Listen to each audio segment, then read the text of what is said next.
faudrait parler aussi de cette question du décodage biologique qui a tendance à toujours vouloir décoder, de placer une grille sur toutes les manifestations. Et en fait, on ne peut pas le faire. L'intelligence du vivant, elle est très créative et elle ne fonctionne pas toujours de la même manière pour tout le monde. Donc c'est pas très intéressant d'avoir une grille qui plaque des interprétations standards pour toutes les manifestations parce que ça ne marche pas comme ça.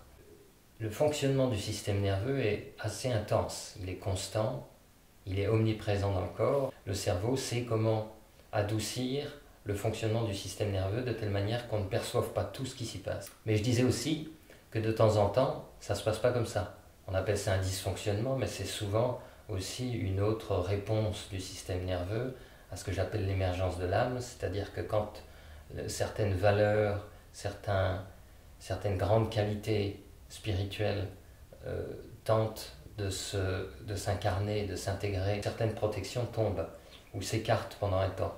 Mais ce n'est pas dangereux.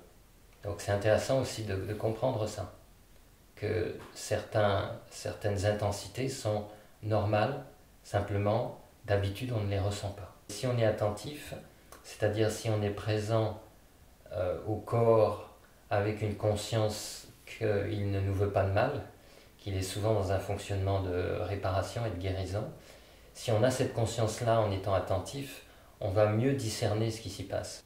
La vie est un processus de guérison, tu dis parfois. Je pense que c'est un petit peu le point de départ de la relation qu'on peut avoir avec les sensations c'est sûr. Et comment on réagit au système nerveux, parce que c'est pas quelque chose de très courant quand même. Non, ça ne nous est pas enseigné du tout et c'est pas enseigné à la médecine classique, qui est quand même une médecine athée.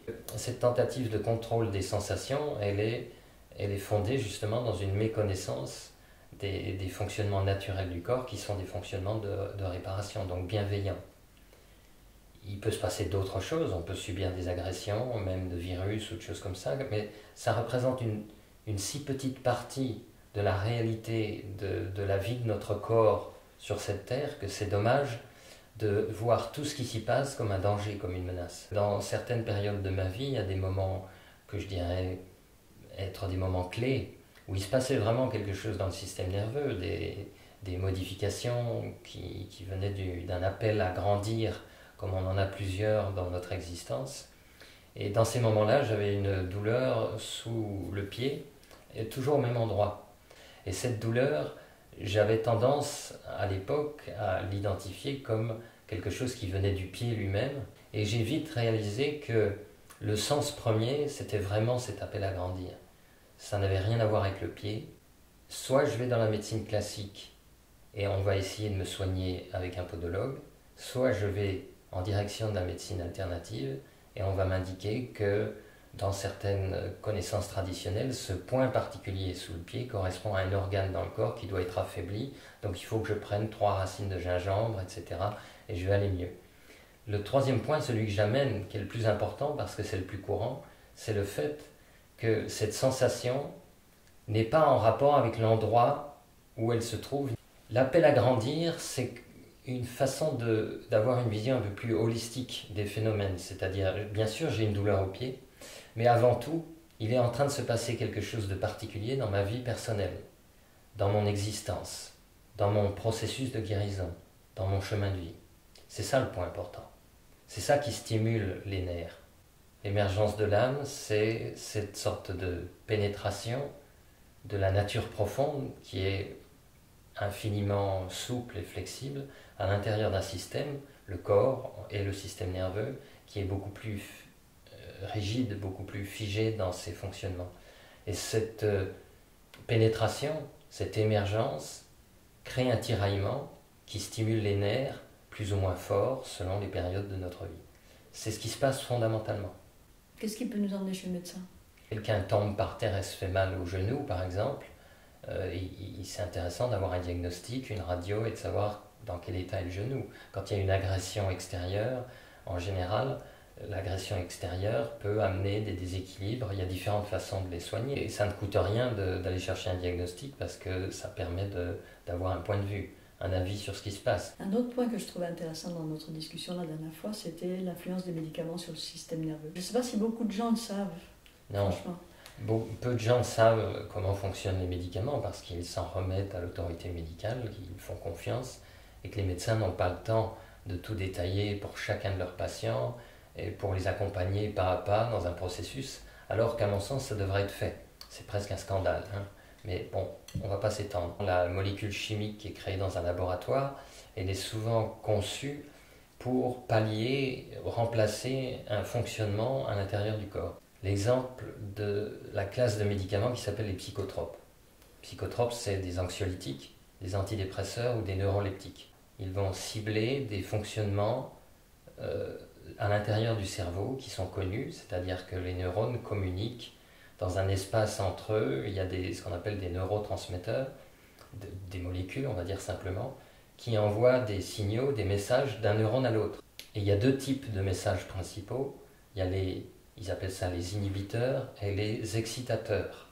Certaines molécules chimiques, comme par exemple les anxiolytiques, sont là pour calmer certaines manifestations dans le système nerveux qu'on trouve trop fortes.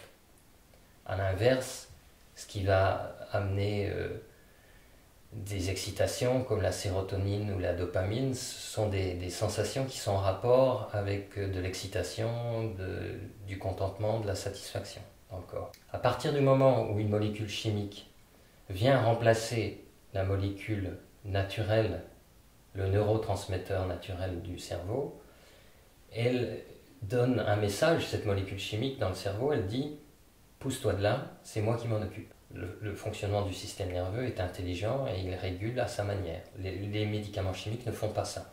Ils viennent prendre la place du fonctionnement naturel. Donc qu'est-ce qui se passe?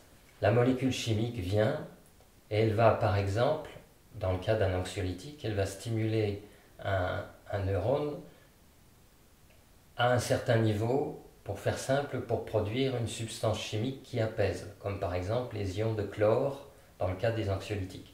C'est-à-dire quand le chlore se diffuse dans le système nerveux, il y a une sensation d'apaisement. Donc ça, le corps le fait très bien tout seul. Il n'y a pas besoin de médicaments chimiques pour ça. Quand on prend ce médicament, au bout d'un moment, le système nerveux, le cerveau, commence à interpréter qu'il n'a plus besoin d'intervenir au niveau des synapses pour stimuler les ions de chlore, puisqu'il y a une autre substance qui est là à sa place qui vient le faire. Où le cerveau effectivement s'est mis en retrait, qui prend du recul par rapport à cette nouvelle substance, qui est une intruse, mais qu'il accepte, si bien que quand la personne décide ou a envie, ou on lui demande d'arrêter le médicament chimique, l'anxiolytique, le cerveau ne sait plus, d'une certaine façon, il ne sait plus fonctionner tout seul. Donc on arrive à une situation où le système nerveux va manifester de manière encore plus forte qu'avant de prendre le médicament chimique au départ, il va manifester des symptômes d'anxiété parce que le cerveau ne fait plus fonctionner les molécules qui permettaient au chlore de venir apaiser les fonctionnements du système nerveux. Comme il ne le fait plus, il doit y avoir une sorte de rééducation qui doit se faire absolument sans médicaments chimiques, puisqu'il faut que le corps reprenne son pouvoir, que le système nerveux reprenne son pouvoir. Et ce qui se passe dans la réalité, c'est que les gens trouvent ça trop fort, trop violent. C'est les principes des symptômes de sevrage qui peuvent être assez longs, beaucoup plus longs que ce que disent les médecins. Il faut endurer un passage de rééquilibrage, de réapprentissage du circuit du cerveau qui doit réapprendre à fonctionner tout seul sans la molécule chimique. Mais ça, les médecins ne disent pas à leurs patients. Donc quand un patient revient, généralement au bout de 2-3 semaines parce qu'il n'en peut plus, et qui dit j'en peux plus depuis que j'ai arrêté, ça va pas, le médecin lui dit ben reprenez. Reprenez-en plus parce que j'ai même l'impression que c'est encore plus fort qu'avant. Dans cette attitude-là, il n'y a pas de respect du fonctionnement du système nerveux. C'est même comme s'il n'y avait pas de compréhension de ce fonctionnement-là. Et en tout cas, il n'y a pas de pédagogie vers le patient pour lui dire soyez patient pour le coup, attendez que cette réparation se fasse naturellement avec sa propre intelligence, parce que vous avez pris un médicament chimique qui a perturbé votre système nerveux. Et donc dans cette perturbation, on peut retrouver par exemple tous les spasmes dont je parlais, ou les sensations ici ou là dans le corps, qui sont des phénomènes tout à fait classiques d'une tentative de réparation du système nerveux, d'un processus de guérison où le cerveau essaie de refonctionner normalement. Les neuroleptiques, ce sont les psychotropes les plus puissants, ils interviennent au niveau des neurones et ils bloquent certains fonctionnements. Parfois c'est indispensable pour certaines personnes, mais c'est assez rare que ce soit indispensable. On l'a vu ensemble une fois, que les neuroleptiques pouvaient se trouver dans des médicaments presque anodins, comme par exemple les antinauséeux, quelqu'un a une nausée, et on découvre en lisant, si on est attentif à ça, sur la boîte du médicament, qu'il y a un neuroleptique dans la composition de ce médicament et que le médicament peut être donné à des enfants. À partir de 1 an, un enfant va prendre un médicament d'une violence inouïe pour le système nerveux, alors que son système nerveux n'est pas encore fonctionnel, qu'il n'est pas complètement développé. On lui donne ça, et les parents vont prendre ça en confiance parce qu'ils se disent bon, c'est un antivomitif ou un antinauséeux, c'est rien du tout. Et le généraliste va donner ça comme il a toujours fait avec les psychotropes, c'est toujours en veux-tu, en voilà. Quand quelqu'un en demande, on lui en donne, et même des fois quand il n'en demande pas. Et cette sorte de confiance qui est développée par les gens en général pour l'autorité médicale fait qu'on arrive à donner des substances qui sont très dangereuses. Il n'y a pas de notion que le corps a un pouvoir, le processus de guérison est dans le meilleur des cas minimisé, il est parfois nié. Il paraît normal à un médecin de donner un médicament à vie à quelqu'un, sans forcément le prévenir. On lui donne un médicament, le médecin sait que la personne va la prendre à vie, probablement à cause de la dépendance, à cause du fait qu'on n'a rien d'autre à lui proposer en fait, mais il n'informe pas le patient de ça. Le patient souvent prend un médicament en se disant je vais le prendre pendant 2 ou 3 semaines et découvre qu'il est dépendant par la suite. J'ai entendu cette phrase-là, il y a beaucoup de gens qui prennent des médicaments à vie, pourquoi pas vous? Et donc cette façon de fonctionner est tout à fait irrespectueuse de l'intelligence de la vie, du fonctionnement du système nerveux basique, et encore plus évidemment de cette notion que le chemin de vie, c'est l'intégration de grandes valeurs spirituelles, de l'incarnation de grandes valeurs spirituelles dans le corps humain. Et que c'est ça qui crée beaucoup d'étiraillements de ce qu'on appelle généralement des maladies. Toute la médecine nous enseigne la menace. On ne nous parle pas d'intelligence de la vie, d'intelligence du corps, de pouvoir du corps, comme on le disait tout de suite. Parce qu'on est arrivé à un stade aujourd'hui dans nos vies où on a un seuil de tolérance à la douleur qui est très bas. On se couche, on a un peu mal à la tête et on se dit « moi je veux avant tout dormir, donc je vais prendre du paracétamol et comme ça je dormirai mieux ». Ce que j'avais remarqué, ce que je te confiais, c'est le fait qu'en ne prenant pas de paracétamol, j'ai découvert qu'en fait je pouvais dormir très bien, que la sensation de mal de tête s'estompait toute seule, souvent, ou alors qu'elle n'était pas suffisante pour empêcher de dormir. Ça, c'est un conditionnement collectif qu'on a tous, par cette façon de s'en remettre au système médical, au protocole médical, c'est de se dire, à chaque sensation, il existe un médicament pour la stopper. Et c'est ça qu'il faut faire. Cette croyance dans laquelle on est. Ce n'est pas non plus une façon intégriste de s'opposer systématiquement aux médicaments. Mais on est complètement à l'envers de ça dans le système actuel. Surtout en France, ça a été reconnu. On a un usage du médicament qui est scandaleux. On est un des pays où c'est un record de consommation. Parce qu'on le voit partout dans l'univers, qu'il y a une intelligence. Même la médecine est obligée de reconnaître l'intelligence du vivant à l'intérieur du fonctionnement de l'être humain. Mais elle ne valorise pas ça. Elle pense qu'il faut intervenir. C'est une médecine interventionniste rapide. Stopper, intervenir et stopper. Parce qu'on ne comprend pas que la douleur et la souffrance peuvent faire partie des mécanismes de réparation et plus globalement du mécanisme d'une vie complète qui est un chemin de guérison. Et maintenant, on a une médecine qui a pris un peu la place de la religion, quelque part, et tout le monde y croit et se prosterne devant, mais qui fait un peu la même chose, finalement. Le corps est un objet qui va mourir de toute façon, et nous avec.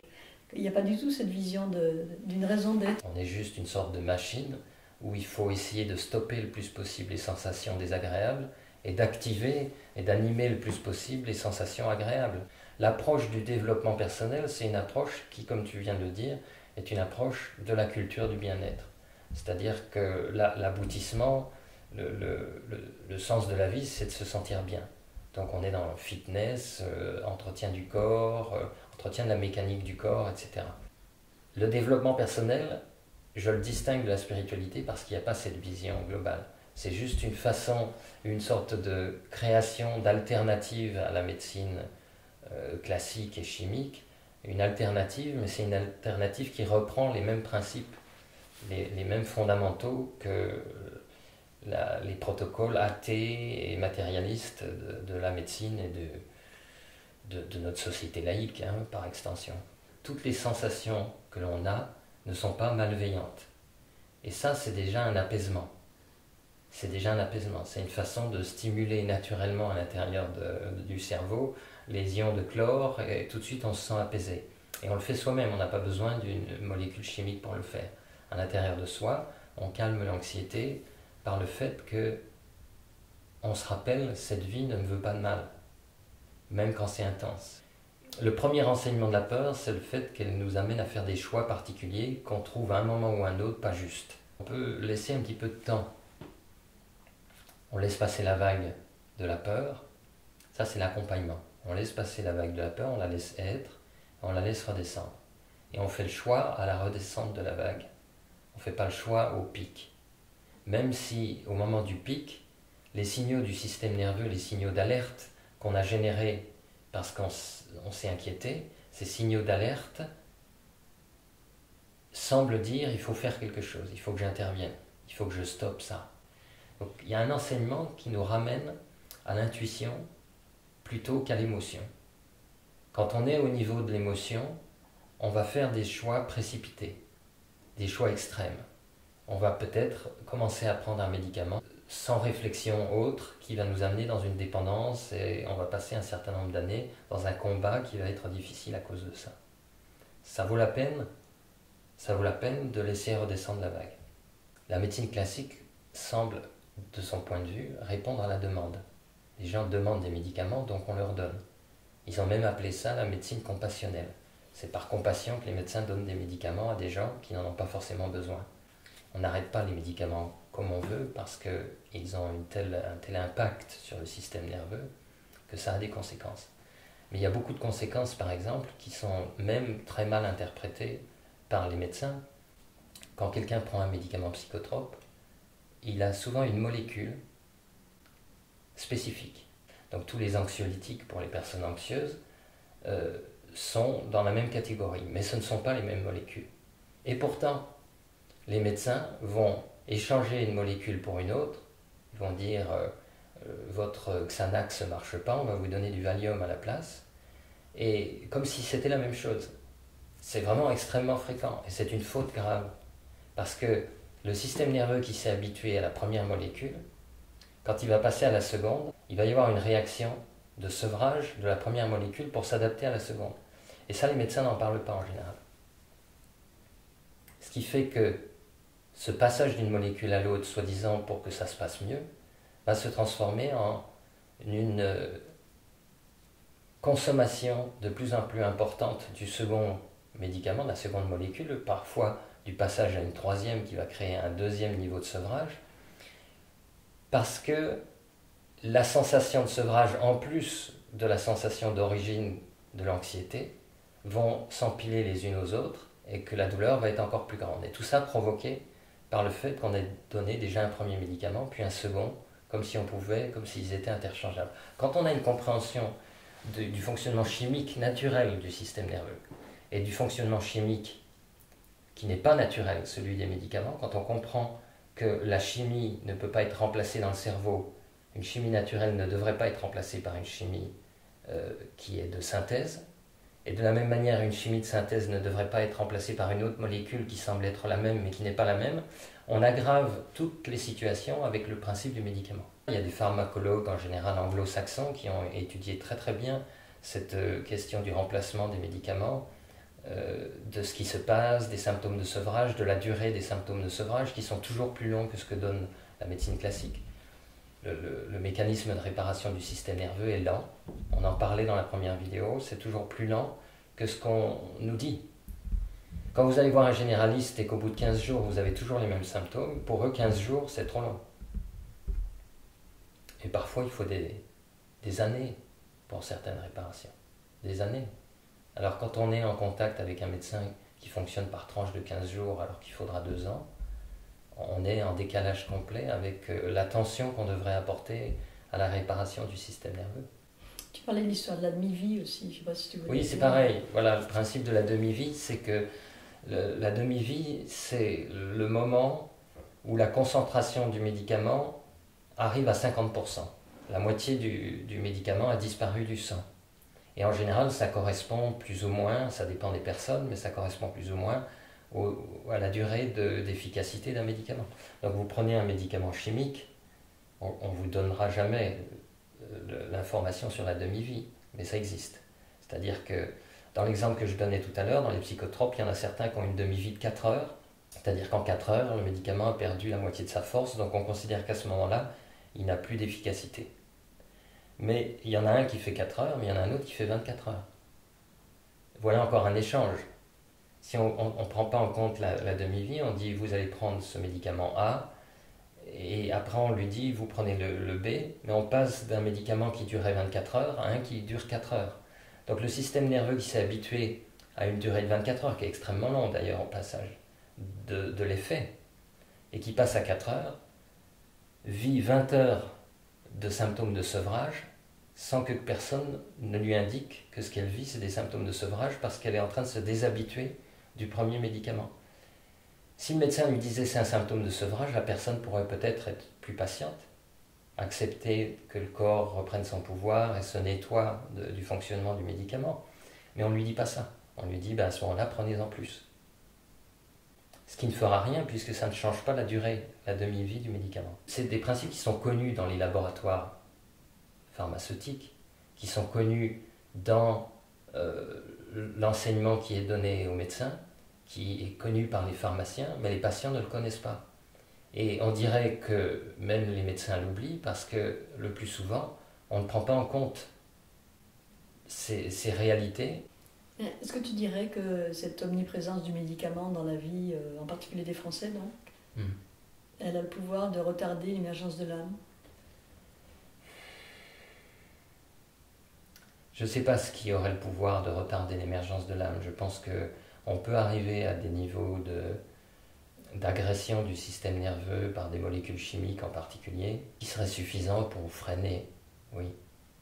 Maintenant, l'âme trouve toujours plus ou moins son chemin, et donc on ne va pas dramatiser non plus cette cause-là, mais il n'empêche qu'il existe des personnes qui ont une telle consommation du médicament, des fois 25 par jour, des choses comme ça, et sur des années, et les dommages sont tellement importants qu'on a l'impression que la réparation va devenir quasiment impossible. Ça demanderait un courage, une durée dont la personne n'a plus la possibilité peut-être. Les molécules chimiques n'atteignent pas l'âme, mais ça atteint malgré tout cette émergence de l'âme, comme je l'appelle, cette intégration des valeurs de notre nature profonde dans le corps, à partir du moment où le corps est malmené, et que le système nerveux reçoit des signaux contradictoires. Des fois, moi j'ai l'impression qu'on est un peu dans une civilisation de cobayes. Tu vois, on fait des expériences comme ça, un peu d'apprenti sorcier. Ouais. On essaye plein de choses. Et il y a beaucoup de dommages, quand même. Des gens qui meurent, des gens qui ont une vie de souffrance aussi. Mais ça n'empêchera pas au final l'émergence de l'âme. Simplement, petit à petit, on va être forcé de changer. Oui, c'est-à-dire qu'on pourrait considérer qu'une grande partie des situations, même un peu catastrophiques en rapport avec la médecine chimique, que ces situations font partie de notre chemin de vie. Si on a une vision globale, on peut intégrer aussi ces combats, ces traversées, ces doutes, ces mauvais choix qui se transforment en bons choix parfois parce qu'on a fait le mauvais choix. Tout ça peut faire partie d'un chemin de vie.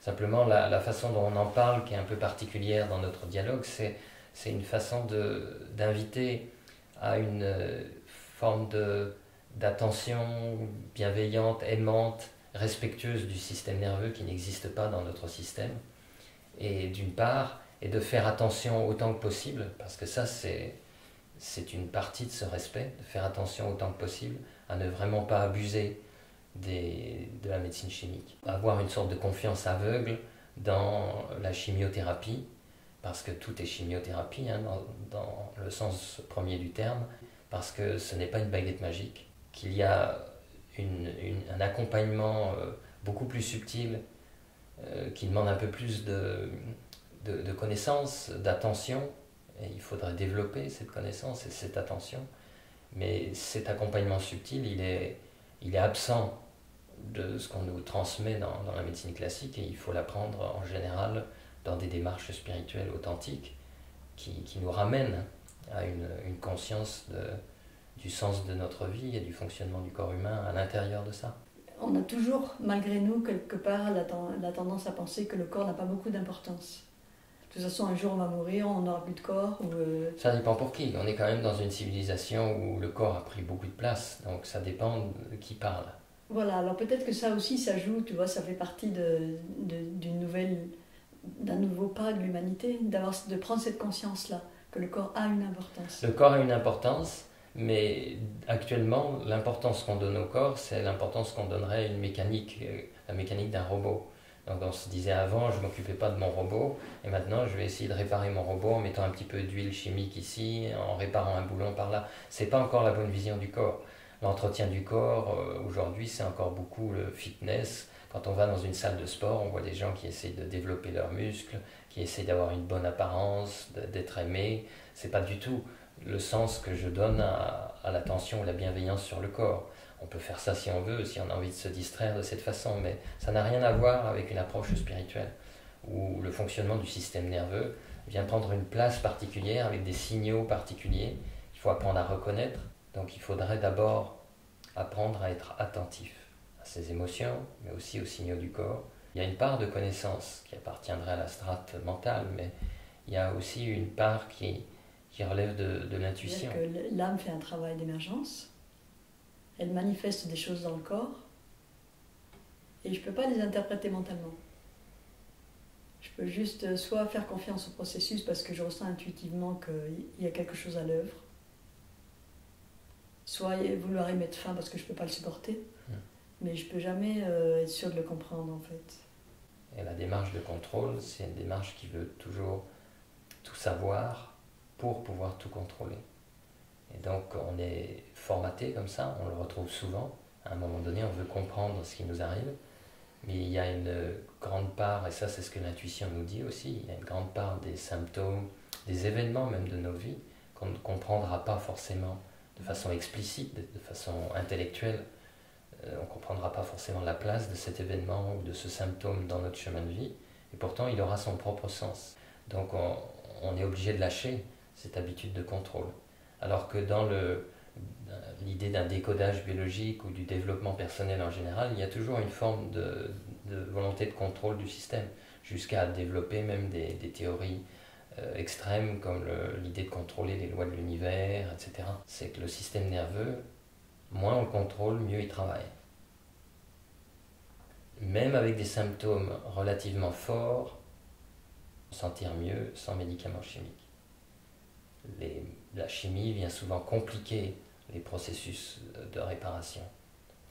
Donc, si on peut cultiver une habitude de moins contrôler et de plus s'en remettre à l'intelligence du vivant à l'intérieur de soi, on est dans un changement de paradigme complet et ça permet d'avoir une relation avec le siège de l'âme à l'intérieur de soi que je pourrais qualifier d'aimante, parce qu'on aime ce qui se passe à l'intérieur de soi quand on conçoit, même si on ne comprend pas tous les détails, quand on conçoit que c'est là pour nous faire grandir. Pour moi, ça rejoint des choses que tu disais par rapport à la physique quantique, par exemple. C'est comme si on était à la jonction de deux mondes. Oui, c'est ça. Le système nerveux, il est très matériel, mais son fonctionnement est vraiment à la jonction du corps, des parties du corps les plus matérielles, les organes, les muscles, etc., et de l'âme.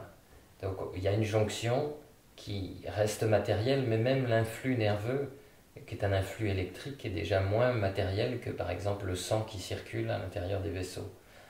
La circulation sanguine est déjà vraiment de la matière.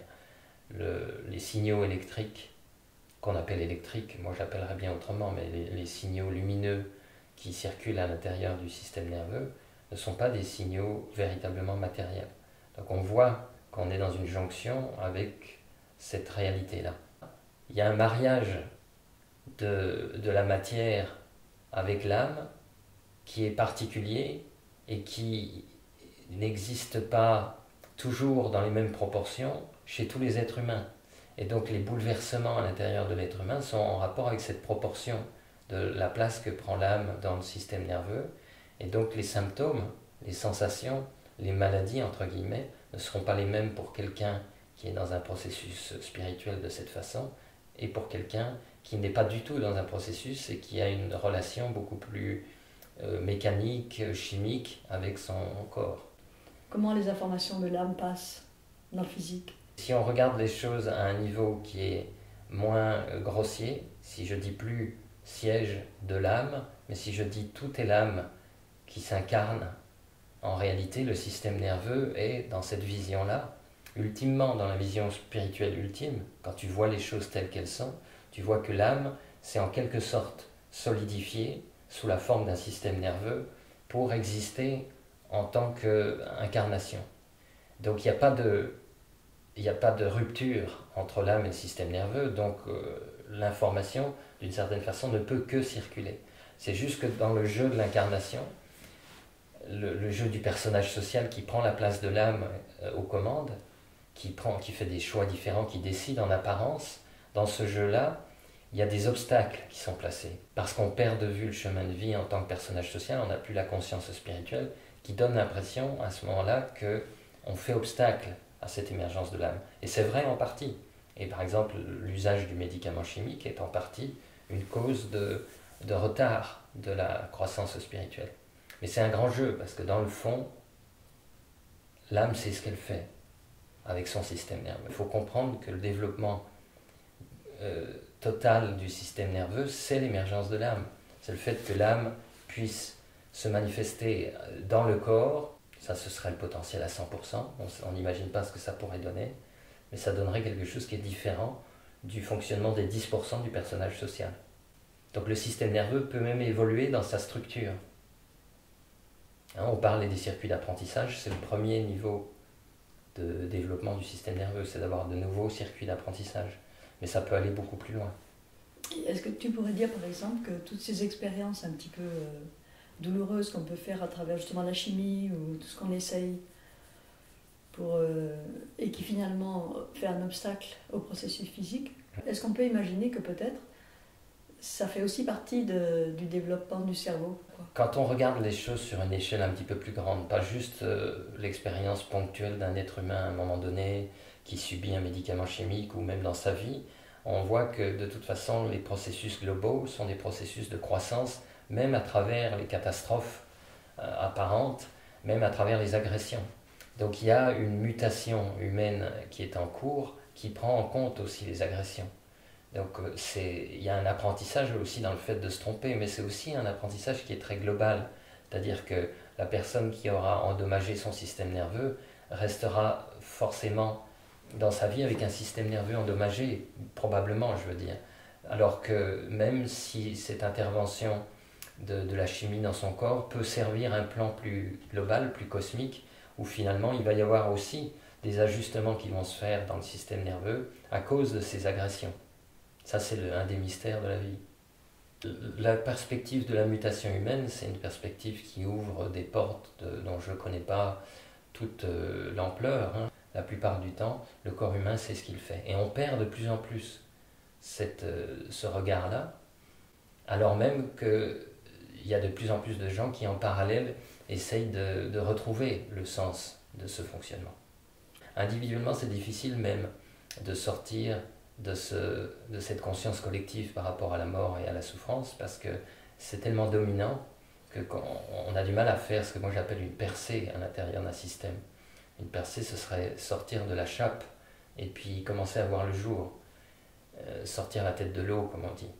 Et c'est difficile parce que le système de menace, il est tellement répandu. C'est comme si on avait, par la chimie également, fini par formater l'humain de génération en génération, donc par transmission génétique un petit peu, formater l'être humain à avoir peur dans des situations où il n'a pas toujours eu peur, ou dans certaines civilisations il n'avait pas peur, où il a peur maintenant parce que on intègre ça par nos parents et on transmet à nos enfants, on intègre des signaux d'alerte qui sont excessifs.